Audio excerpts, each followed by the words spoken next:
Imagine for a moment the brightest mind you know. That person who solves complex equations, designs unbeatable strategies, or debates philosophical concepts with stunning clarity. Now look at their personal life. Have they ever fallen head over heels for someone everyone else saw as a terrible idea? Have they invested time and resources in a project that, from the outside, seemed doomed to fail? Have they vehemently defended an idea that the facts contradicted? Today, you will discover the uncomfortable and fascinating truth that psychology has been revealing for years. Intelligence, that beacon of reason, is not a shield against irrationality. In fact, sometimes it is the perfect fuel for the most absurd decisions. In the next few moments, you will not only understand why this happens, but you will recognize these patterns in your own life and in everyone around you. Our story begins with an illusion, the illusion that we think with pure logic. We believe our decisions are the result of a cold, calculated analysis of data, but science tells us something different. Our cognition is limited and imperfect. Even if we could have all the information in the world, our own mental mechanisms would betray us. We are not the perfectly rational economic man of classical theories. We are the administrative man, navigating a world too complex with finite mental resources. This is the concept of bounded rationality.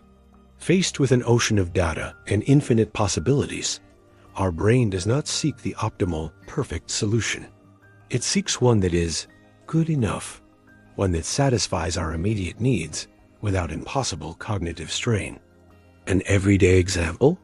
You are in the supermarket in front of the egg cooler. You see a carton that says, cage-free. Your desire to make an ethical purchase feels satisfied. You take that carton and move on. But did you stop to research what cage-free really means? To find out if there is an even better option, like free-range or pasture-raised? Probably not. Your brain took a shortcut. It used a simple rule, a heuristic. The label cage-free equals good, and that was enough. It's not the most optimal decision, but it's a quick decision that makes you feel good. Now, transfer this seemingly harmless mechanism to the major decisions of your life. This is the first major reason why very intelligent people make absurd decisions.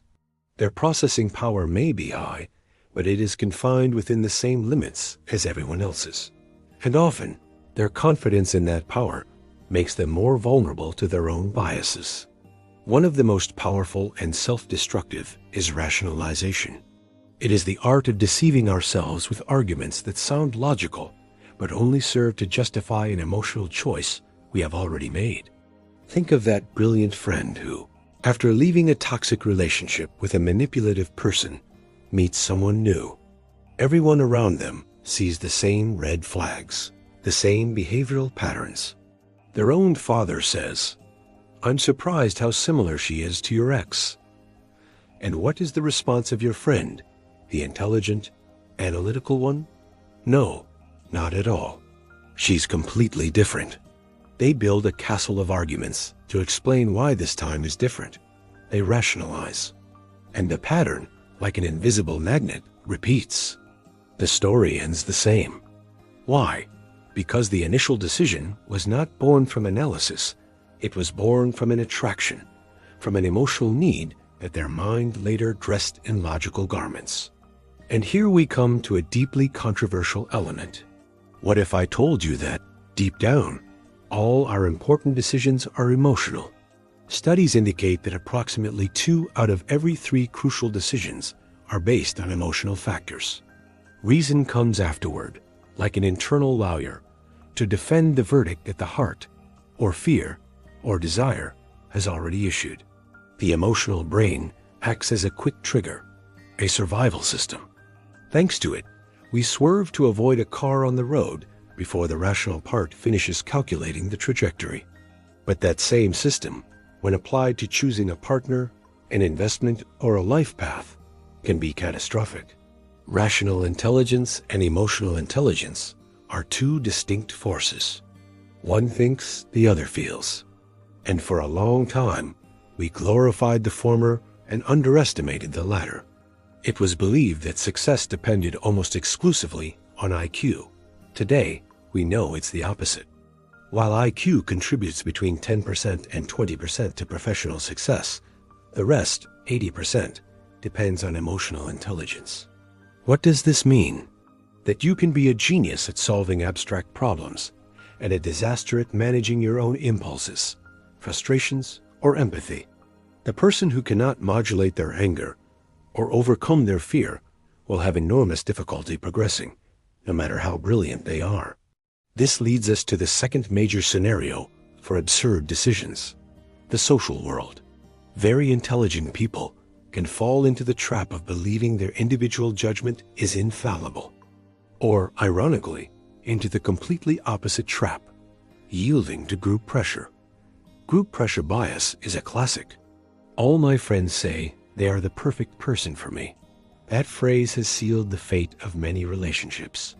Or at work, a team full of privileged minds can collectively make a disastrous decision that none of its members alone would have approved. How does it happen? Through groupthink. In an environment where harmony and the desire not to contradict the leader or consensus prevail, dissent is stifled. Information that contradicts the prevailing idea is hidden or ignored. It's confirmation bias taken to a collective level. An executive with a risky idea might not invite the CFO to the meeting because they know they will raise objections. A group feeds on its own common knowledge and instinctively rejects novel ideas that cause psychological discomfort. The result can be the failure of a multi-million-dollar project decided by the brightest minds in the company. And then there is the halo effect, perhaps the most visual of all. You meet a physically attractive or charismatic person. Your brain, in an illogical leap, assumes that because of this single positive characteristic, they must also be intelligent, funny, kind, and trustworthy. It's a mental shortcut. We give them a halo of qualities we haven't verified. And thus, very smart people can end up in love with a con artist or investing in a businessman just because they have overwhelming eloquence, confusing charisma with competence. But there is an even subtler trap, and it is where high intelligence can become its own enemy: overconfidence. When a person is accustomed to being right, to solving what others cannot, their healthy confidence can mutate into arrogance. They begin to ignore uncomfortable data, dismiss warnings from others, believe their mental models are a perfect representation of reality. Their intelligence, instead of being a tool to explore the world, becomes a fortress from which they shoot at any evidence that questions it. David Robson, in his book, The Intelligence Trap, exposes it starkly. Misused intelligence blinds us. It makes us underestimate key factors, like thirst in the desert, because we are too busy calculating the market value of the gold in front of us. So, are we doomed to be puppets of our biases and emotions? No. The revelation is not that we are irrational, but that our rationality has an instruction manual we must learn to read. The key is not to suppress emotion, which is impossible and counterproductive, but to integrate it with reason. As David Caruso said, emotional intelligence is not the triumph of heart over head. It is the intersection of both. The antidote has several components. The first is cognitive humility, recognizing the limits of our own understanding, actively asking ourselves, what am I overlooking? How could I be wrong? The second is seeking objective evidence, not just what confirms what we already feel. The best predictor of future behavior is the past. Observe patterns, not promises. The third is deliberately cultivating diversity of perspectives, surrounding yourself with people who think differently, and creating environments where it is safe to dissent, where being the spoilsport who brings up the uncomfortable data is rewarded, not penalized. The next time you see an intelligent person committing what seems like madness, or when you catch yourself justifying a decision with increasingly elaborate arguments, pause, breathe, ask yourself, am I choosing the water that saves my life in the desert? Or am I fascinated by the glitter of gold while my throat goes dry? True wisdom does not reside in the highest IQ, but in the courage to question our own mental processes. In the bravery to feel the emotion, listen to it, but not let it take the wheel without reason looking at the map.